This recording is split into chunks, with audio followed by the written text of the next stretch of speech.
Sometimes, before Garry Kasparov answers a question, he rests his elbows on the table in front of him, pinches the bridge of his nose, and very briefly closes his eyes. It is one of those poses, see also the hand clasping the forehead, and the chin resting on the bunched fist, that chess players adopt when they are searching for their next move, waiting for one of the hundreds of imagined possibilities behind their eyelids to present itself as the solution to the puzzle on the board. When answering a journalist's questions, he only needs to consider the answer for an instant. In 1996, when he played the IBM supercomputer Deep Blue, he sat like this for minutes at a time while the machine across the room analyzed 200 million positions per second. Garry Kasparov was one of the first, and arguably the most brilliant, people to experience what an increasing number believe will happen to us all in the future: being outsmarted by a machine. Chess, he explains, was viewed as potentially the ultimate test for a machine's intelligence from the dawn of computer science by Alan Turing and Claude Shannon and Norbert Wiener. Kasparov first played against computers in the 1970s, but describes the machines in those days as laughably weak. Even of Deep Thought, the precursor to Deep Blue that he faced in 1989, Kasparov says, "I won quite easily. It was primitive, but if you look back, machines were already making enough progress then for us to realize that it was basically a matter of time." By the mid-90s, Moore's law had held true for 3 decades. As in so many areas, the machines appeared to be little more than a novelty until, following the curve of exponential growth, their power became suddenly apparent.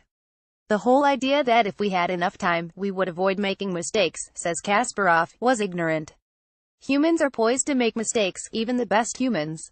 And the whole story of human-machine competition is that the machines first it's impossible that they could play, then the machines are laughably weak, then they are competing, for a brief time, and then, forever after, they are superior.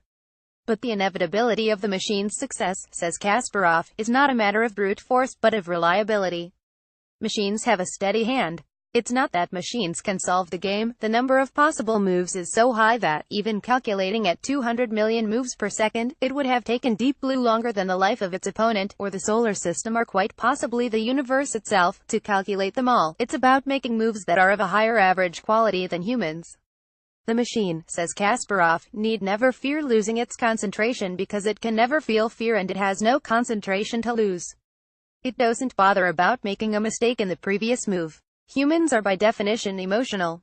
Even the top experts, whether it be in chess, or video games, or science, we are prisoners of our emotions.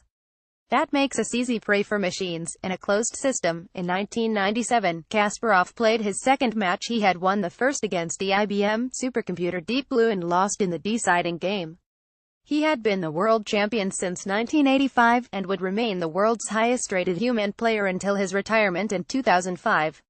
He found losing to a machine to be a shocking experience, although this was partly, of course, because I haven't lost many games.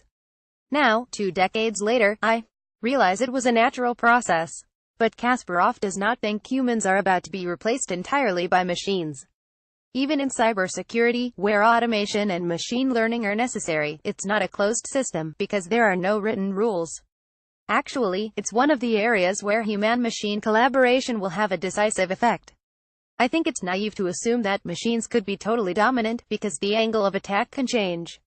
There are so many things that can change. It's an unlimited combination of patterns that can be manipulated. He is optimistic about technological development because I read history books, and I know that it's happened before.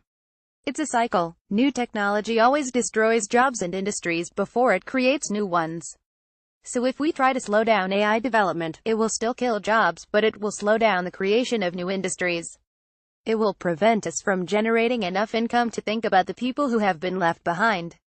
We can learn from history that there were negative effects when automation killed millions of manufacturing jobs 100 years ago. 30% of the American population worked in agriculture. Now it's 2%. The only difference is that today, machines are going after people with degrees, political influence, and Twitter accounts. So now it's a big story. But it's a natural process. Each industry must feel the pressure of innovation. For Kasparov, the need for governments to embrace technological change is more than simply an economic issue. As the chairman of the Human Rights Foundation, he works with dissidents around the world to promote human rights and the liberal democracy, and as a Russian he composes strategy against a singularly dangerous opponent, Vladimir Putin. The antidote to the Russian president's powerful campaigns of espionage and disinformation, he says, is a combination of computing power and human intuition. The fake news industry isn't about selling you a hard product. It's not about communism or fascism. It's selling you doubt. That's why I call Putin a merchant of doubt. Truth is relative. How can a machine operate in an environment where truth is relative? That's why, suddenly, we enter the stage where human leadership is required. We should realize that it's not the Cold War, where you had the Berlin Wall. He divides the table with a flat hand and points to either side of it, free, unfree. We are dealing with a world of very blurry lines.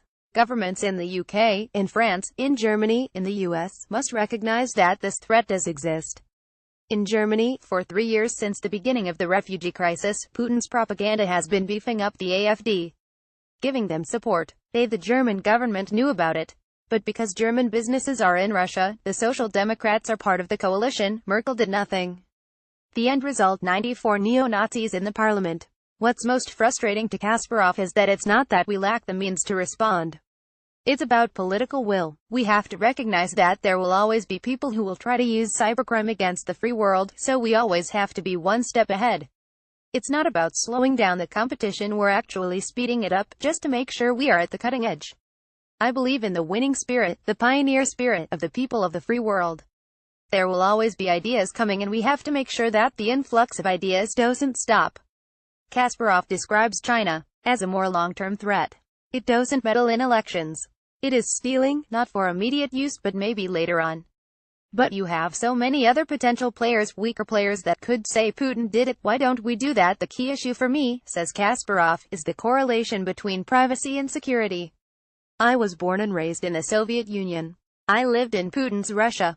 I am very suspicious of government authority, and I could see many times how exceeding authority was turning into abuse of power.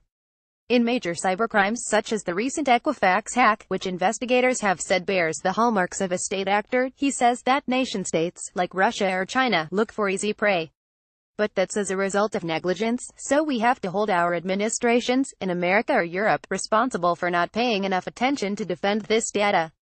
Millions of personal files have been stolen in America. How come this is supposed to be the leading country? It has Google and Microsoft and Facebook, and it doesn't know how to defend itself. It's because governments are way behind. The free world has been very slow in recognizing that this is the new front line.